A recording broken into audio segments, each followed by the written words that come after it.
time it is!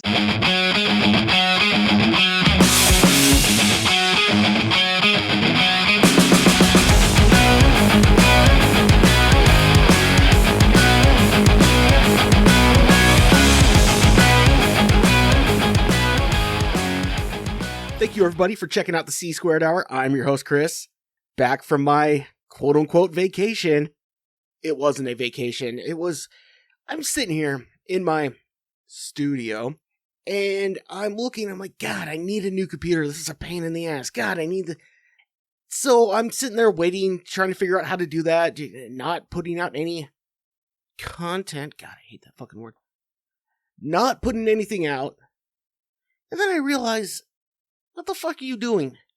You have a fucked up back, 2 clicky knees, and epilepsy. If anyone knows how to ride something till the wheels fall off, it's me. So why don't I just do the same thing with all my, computers and shit like that? So, back on the old technology, not doing anything new or extravagant. It's the same fucking thing. Just took my break. I hope you guys enjoyed the lost episode. The one I recorded 3 months ago and completely forgot to edit and post. So, if you enjoyed that, it wasn't exactly evergreen, but it wasn't off. It wasn't horrible. Because I look at my schedule for, my 3 dots on a post-it note, call that a show rundown. But a lot of the stuff that's come up lately pretty much falls in line with, what happened 3 months ago. So we're going to be okay there. So again, apologize while I was trying to figure out how to get new equipment. And I realized, what the fuck you doing? You're not good enough for new equipment yet. We all know what's coming up next. Even though I took a break, he never does. So you're noticing that the other microphone is awful quiet right now. Turned off even. No other Chris. And you're probably wondering where he is. I will tell you where he is. This gentleman, being the feminist that he is currently out there trying to better the lives of homeless and downtrodden women. He's not handing out diapers to single mothers. He's not exchanging needles for, addicted women on the street. Not handing out blankets. He's holding free classes, mind you. Free classes for homeless broads. I guess the only way is to describe what his point is. He believes that there is absolutely no reason for a woman who is 6 or above, drugs or not, crazy or not, there is absolutely no reason for a woman 6 above to be homeless. Say what you will about men, but there are a lot of sleazy men out there. You may not be hot enough to pick up the $1 million lawyer and move in for free and just be crazy at his house. But if you're a 6, you're definitely getting a couch to sleep on at someone's apartment. And all you gotta do is, smile at them once in a while, and there's guys that'll move you in.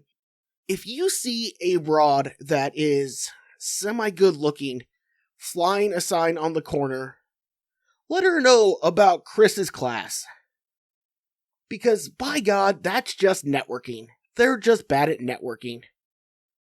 And he's been on this for a while, and, he's kind of done, speeches, symposiums, community outreach, but he's never done an official class. So, that's where he's at right now. He's running those classes, and we'll see how it works. There's always the concern, wow, you see a hot broad who's homeless, imagine what she's like to deal with. There are plenty of sleazy guys who would deal with that in a heartbeat. In fact, would prefer to deal with that.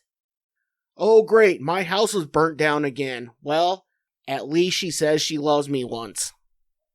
Chris is out there trying to make a better life for these homeless, downtrodden women. And hey, we'll see if he succeeds. Yeah, I don't know if it's a worthwhile cause, but it is a cause. And it may have been a few months, but the offer still has not been accepted. Randy is still ducking me. He's worried. He was almost down. We were almost starting preliminary talks, contract talks for the fight we were going to have. Randy and I, he's got to lace him up. We got to meet in the ring, dude. I know, this has to happen. It's going to happen. We had talks going on, and then he saw the Crawford versus Spence fight, and saw Crawford just annihilate him.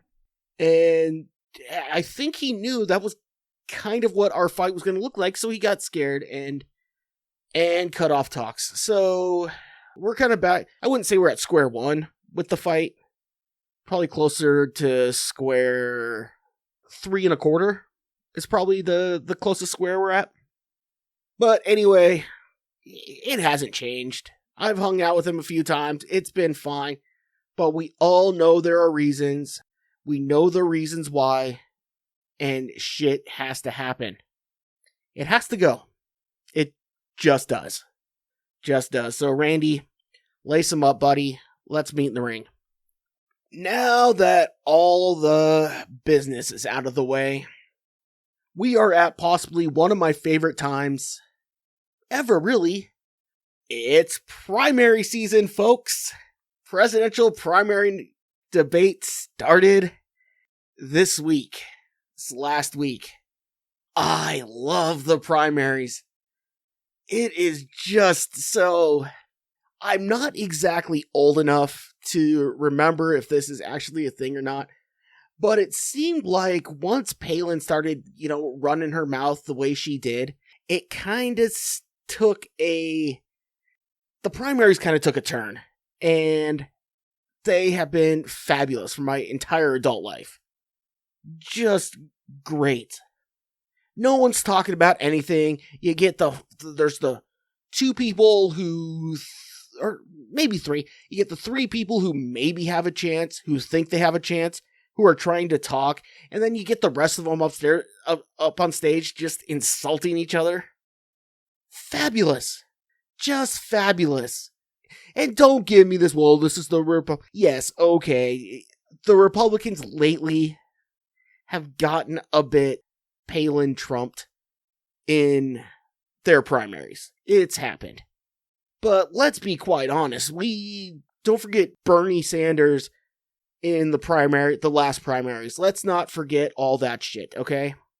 Favorite things are presidential primary debates. No answers. None whatsoever. No one answers a thing.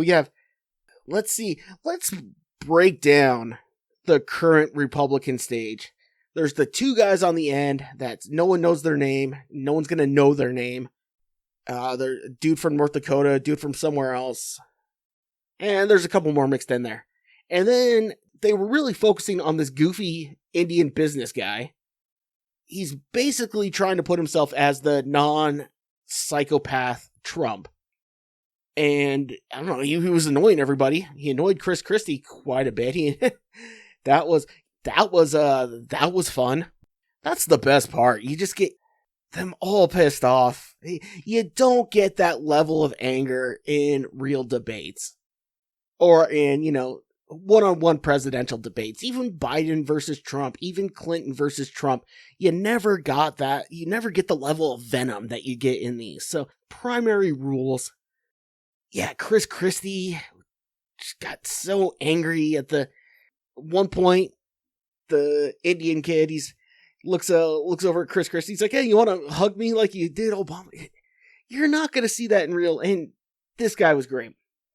But he's not beholden to any donors, so he can say what yet. You're a businessman, and we've all heard forever, first rule of business is never use your own money. You're gonna have to deal with the donors. You're just gonna. And at some point, you probably already are, but they're the kind of donors that no one's heard of or no one talks about, so you could say all this crazy ass shit and pretend that that it's not because of donors, but no, these are just the donors that want that shit said. Chris Christie's back. I thought he was dead. Not dead, but after wasn't he hosting a radio show in New York? Didn't he try to do sports talk or filled in for Francesa? Yeah, I thought he was filling in for Mike Francesa. I thought he was going to take over his job when Francesa was... Well, apparently he's back doing that whole president thing again. Maybe he's just hurting for money and knows this is a pretty good way to get some coin. Stay in the debates long enough to annoy everybody, take the buyout for dropping out of the race. You know that happens. Don't pretend like you're surprised.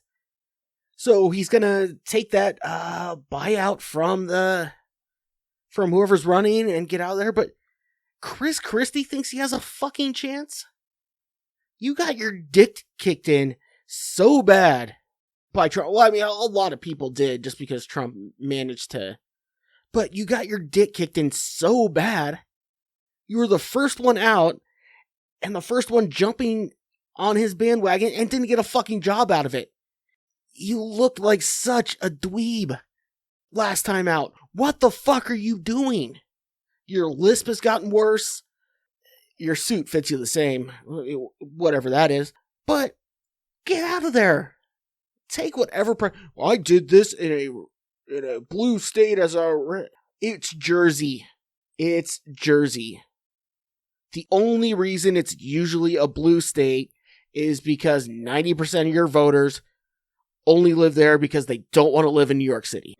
The rest of your state is essentially South Carolina. Fucking Chris Christie's back. My last takeaway from the debate. There was a lot of talk and all this stuff. Nikki Haley's up there. She's giving it her all, but honey, I gotta tell you something. You gotta wear some glasses. You just gotta. As your wonky eye is too distracting. No one's gonna say it, but there are gonna be people who will not vote for you because of that.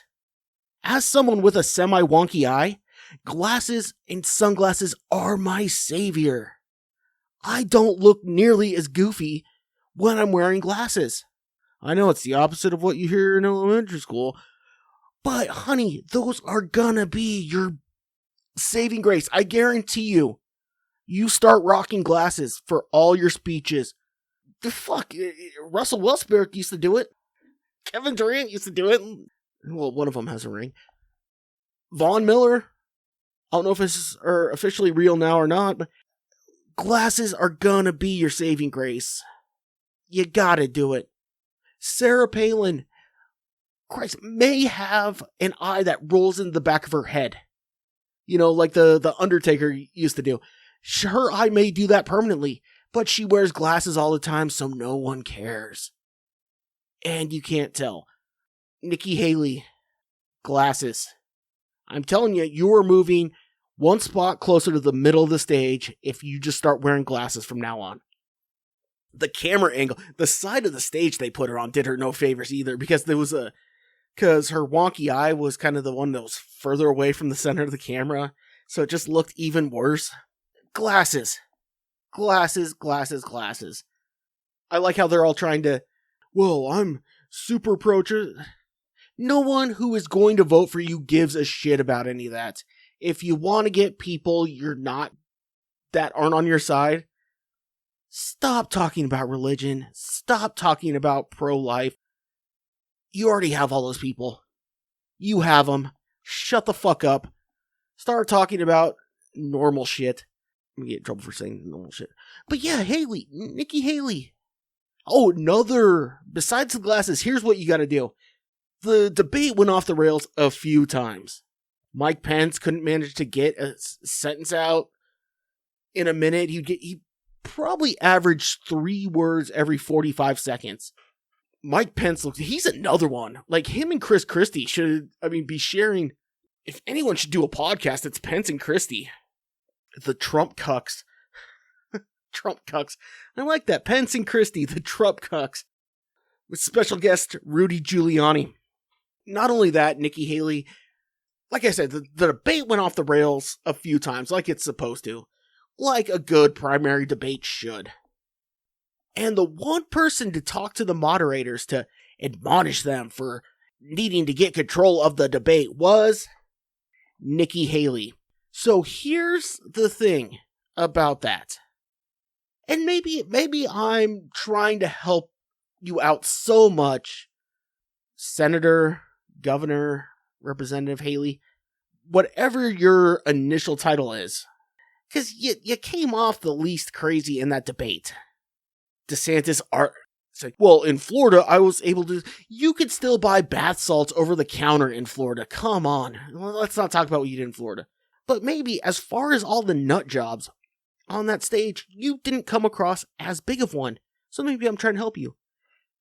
Don't be the one to admonish the moderators. Yes, we all knew they had to get control. They did whatever they were doing. You look like a cackling hen if you do that, and if anyone doesn't like that, it's middle-aged white guys who are going to vote Republican.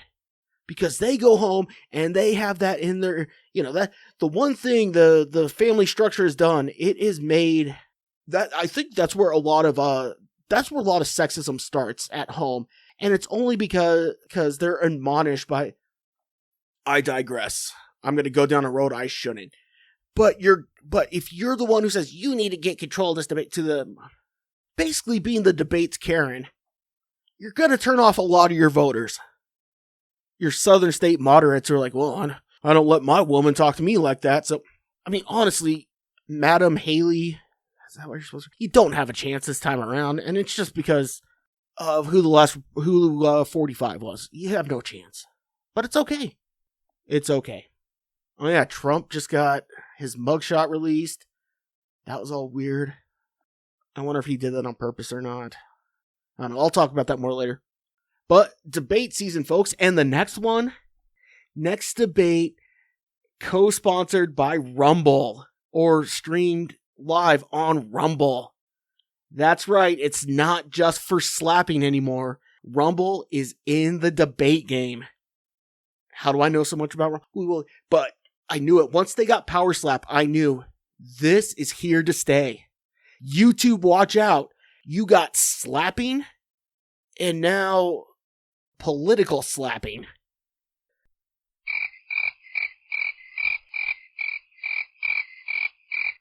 Yeah, that joke didn't land. I thought that was going to be a lot better than it was. Shitty jokes aside, however, Rumble is here, and Rumble is here to stay.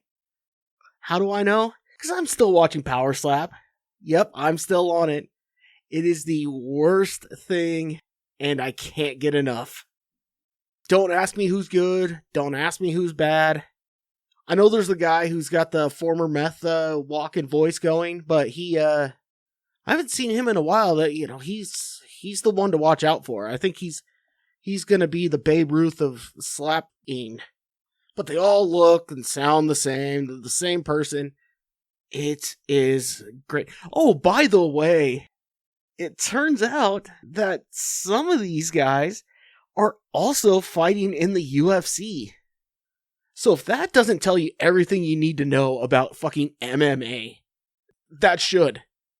They're fighting in the UFC while being professional slappers. But I hope it never goes away. I'm going to start having watch parties. I'm going to start buying the shirt. I haven't busted out the mobile game yet. Haven't tried it, but looking forward to it. Fucking Power Slap. I forget, the last one had guys that were like 500 pounds hitting each other. They were like Hawaiian sumo wrestlers or some shit like that. There's a dude from my local area who got just his ass beat, or I guess his chin hurt, his jaw rashed. Get it? Because that doesn't happen to them, because it's a slap. If you're not watching it, and it's Jerry Springer if it was a sport. It's the Maury Olympics. You gotta check it out. And yes, it's stupid. Yes, you're gonna hate it, but I guarantee you are gonna you hate watching it. No, I'm not. I am enjoying every fucking minute of it. Regardless of how much hate is pumping through me. I love it. So, yeah, keep up on the power slapping. I'll keep watching it. I wonder, because I don't think they're opening public tickets yet. I think everyone who's there is invited. I'm not sure when you can get tickets for it, but I'm there. Power Slap, just like Rumble, it is here to stay. This next thing I wanted to bring up, it kind of goes along with one of the topics of my 3-month-old episode that just came out. The Vice Network has... it started with Dark Side of the Ring, which was fabulous.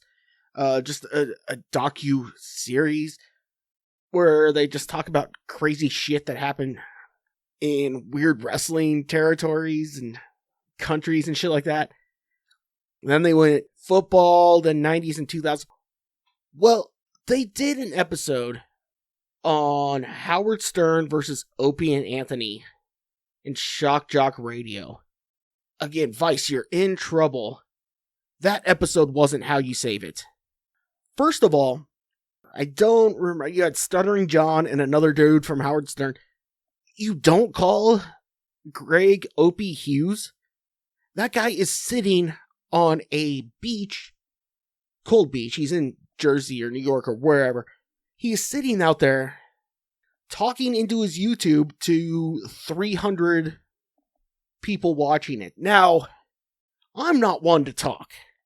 I would be thrilled but then again, if I got 300 people watching my YouTube, they'd be just watching a blank screen. So I guess that doesn't necessarily count the same way. If I ever start doing this as a video and I only get 300 people watching, I'll be ecstatic. But dude, you were one of the biggest names in radio, and now you're talking to your phone for 300 people, begging for $5 at a time? As I beg for you to buy shit and share this around. But I'm not Opie from the famed Opie and Anthony. Vice, I doubt you'd have had a hard time getting that guy. You're not going to get Anthony. I doubt you'd get Jim or any of the guys who worked there. But you definitely had Opie if you wanted him. And no, you get Stuttering John and a guy who was an intern 30 years ago for Howard Stern. Those are the two guys you get. Oh, let's not forget Marin Carroll. Jesus Christ. That fucking phony. That episode could have been so much better, Vice. And you wonder why you're filing for Chapter 11 or Chapter 13 or Chapter... I don't know, whatever chapter Brooklyn hipsters file for. But the show could have been so much better. Yeah, Marin Carroll, for responsible radio now. That guy's such a jackass. He watched Opie and Anthony get fired for the Sex for Sam debacle and basically changed his show to be a conservative talk show. And he's going to talk about shock jockery. One of the biggest voices. I have free speech burned into my flesh. You know, he got a tattoo that says free speech on it. No, it's burned into my flesh.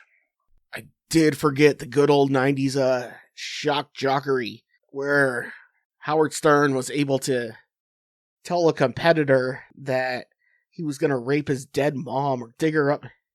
Ever since Janet Jackson, that wasn't said anymore, now was it? They made sure to bring that up too, since Janet Jackson was the... But yeah, your big radio experts, Marin Carroll? What, Bubba the Love Sponge was busy? Scott and Todd had better things to do? Well, you're talking about Don Imus as well, but... Yeah, I know it's the same impression, shut up. But beyond the fact that you talk to the worst possible people for this documentary, this special, your timeline was all fucked. Well, basically, and basically everyone you had talking just had some sort of bone to pick with Howard Stern. That is all why they were there. And you threw in the Opie and Anthony stuff, and he goes, well, that was terrible what they did. But anyway, Howard is this guy who's become this guy now, become whatever. So you have a Howard Stern bashing episode, and you got all the facts backward. Well, not backwards, but you just missed out on a few things. When they tried to get Opie and Anthony to XM, Opie's like, well, you know what? We're not talking anymore, so let's get Jim Norton. Jim Norton worked for them at K-Rock, at NEW. He He was on the Voyeur bus. He was one of the comedians at the Sex for Sam thing. He wasn't fucking new. Why did they say, oh, well, they only got Jim Norton at the XM? No, he was there, dipshits. He was arrested on the Voyeur bus. I'm not sure.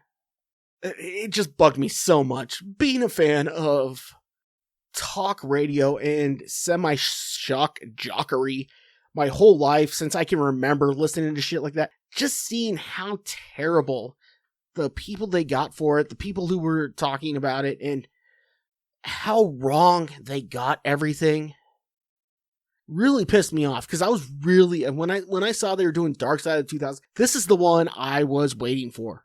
This is the one that I was like, all right, yeah, this is right up my alley. All right, they'll start talking about when it was a big deal, and they were talking about re-killing someone's dead father, to what they had to turn into and then go to satellite radio for. No, just whine about Howard Stern, bring on man douche, and get certain facts completely wrong. So thanks, Vice Network. Glad you're still doing well. Oh yeah, you weren't getting Jim Norton because, according to Jim, this is a terrible show. In the opinion of Jim Norton, he states that they still owe him money for something. So you weren't going to get him, but you could have got Opie. Oh Christ, another fucking... Can we stop with Martha Stewart yet?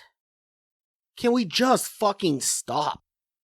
At least all the stupid shit when it came to Betty White, at least she was an actress. At least she had something going for herself. Martha Stewart is just an old broad who got famous by doing what women are supposed to do. Decorating and baking cookies. She got famous for doing her job. And now, because she didn't pay her taxes and hung out with Snoop Dogg a couple times, we have to see fucking stupid commercials with her, and we have to keep hearing her talk, and we have to go back and cook dinner for me on TV. I don't mean it that way. Go back and cook dinner on TV, pay your taxes this time, and leave the rest of us alone. The Betty White obsession a few years ago was bad enough, but again, Betty White had actually done something with herself. But Martha Stewart did something too. Yeah, what was her show? Martha Stewart Living. Oh, so she was just basically the first one to say, here's my duties around the house. I'll film them. For all this feminism and this women and all this sort of stuff, why is Martha Stewart an icon? Isn't she the exact idea or the exact person you guys have been fighting against? Just because she made cooking ham and washing kitchen floors into a business doesn't mean she's kind of what you want to focus on. It seems like there's better and maybe I'm not the only one. Maybe everyone's getting tired of this broad. And she just is, I don't know. Again, it bugs me because she got famous for what women don't want to do anymore. Oh, but she posed for the swimsuit edition. She was, great. Now she's jumping onto another fucking thing she doesn't belong in. Although that was a hell of a computer job those guys did on her. Whew. Yeah, just like a blue light convenience store bathroom, you could not find a vein if you looked hard enough. Let's just stop with Martha Stewart, please. This is gonna sound sexist, and it doesn't, but get back in the kitchen and leave the rest of society alone.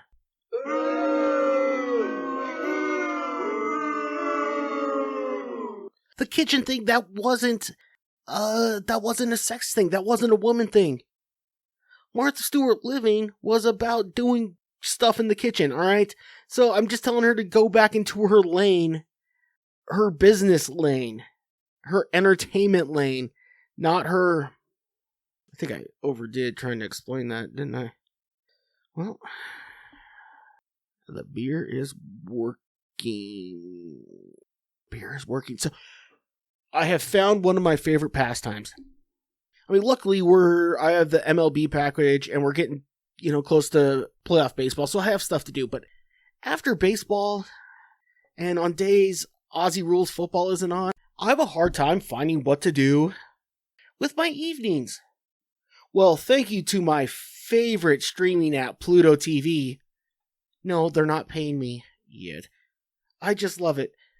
Not only do they have a 24-hour, 7-day-a-week cheaters channel, they have the same thing for cops. After every Arizona game I watch, I throw on the 24-hour cops on Pluto TV, and I love old school cops episodes. Love them. Love them. Back when cops weren't as worried about having a camera in their face. Back when it was more accepted to say what you will about a lot of the anti-cop sentiment that's out there. And I don't agree with most of it, if not 96% of it. I don't agree with all the defund the police. Those jackasses are wrong. That being said, if you watch old school cops episodes, you watch a good 1996 episode from Wichita, there might have been a bit of a point. That's all I'm going to say.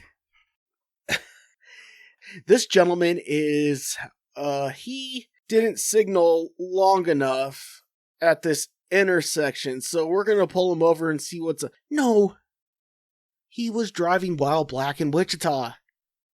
But just because you didn't say that on camera doesn't mean it wasn't abundantly clear that is what he got pulled over for. Now there's a little more in the newer cops episodes. There's a little more nuance. They're a little trickier about how they single out lowlifes. But yeah, they just didn't give a fuck back in the late 90s, early 2000s. Obviously, LA, New York, they had their big issues. I mean, especially LA had their big issue. So, again, but cops didn't go to LA from what I've seen. No, they went to San Antonio and watched people get searched for having the wrong color interior on a Oldsmobile. Old school cops was great. You want to say, it reminds me of a simpler... No, not simpler. There's a lot of... It was very difficult to drive through the hood in Tampa in 98. So not a simpler time. Better time. No, probably, maybe not better time. A lost time, if you will. Old school cops is like Times Square.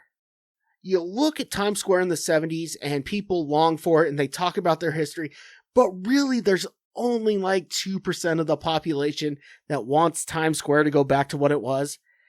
That's what 90s and early 2000s cops was.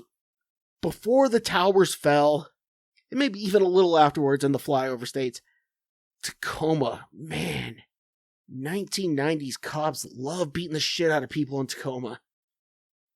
You look back on it fondly like, wow, remember when cops could do this?